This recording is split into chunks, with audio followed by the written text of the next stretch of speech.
Allez les copains, petit bonus pour vous faire plaisir. On va retourner dans les années 80-90. Est-ce que vous vous souvenez de ça? Alors oui, c'est une VHS. Je pense que si vous êtes voilà, trentenaire, quarantenaire, vous savez ce que c'est, même si vous êtes plus jeune d'ailleurs. Je pense que vous avez forcément entendu parler.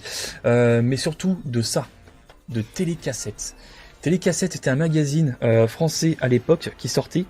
Et vous pouviez en fait découper des jaquettes de films et vous les mettez directement dans les boîtiers de films.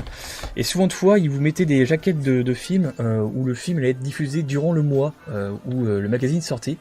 Et donc vous avez pas mal de choses dedans. Vous aviez donc ces fameuses jaquettes à imprimer avec voilà, description, machin, tout ce qu'il fallait sur le film. Les magazines aussi. Magazine Ciné News, donc là c'est les magazines classiques de l'époque. Alors je sais pas de quand il date celui-là, mais il doit dater d'un petit moment, je pense. Ouais, putain, avril 86, les copains. Et là, c'était pour la sortie de Commando, le film qu'on a vu. Donc voilà, bref, avec pas mal de trucs, ils sont vraiment dans un état super bon. Et mon père, en fait, il était pas forcément fan de cinéma, parce que c'est lui qui les achetait.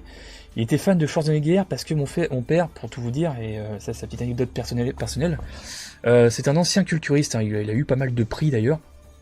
Et forcément, Schwarzenegger, lui, il le connaissait depuis bien longtemps, avant même qu'il se lance dans le cinéma, puisque comme vous le savez, Schwarzenegger a brillé aussi avant le cinéma dans le culturisme, où il a été Mister Universe, je crois Monsieur Univers, qui est la plus grosse distinction dans le culturisme.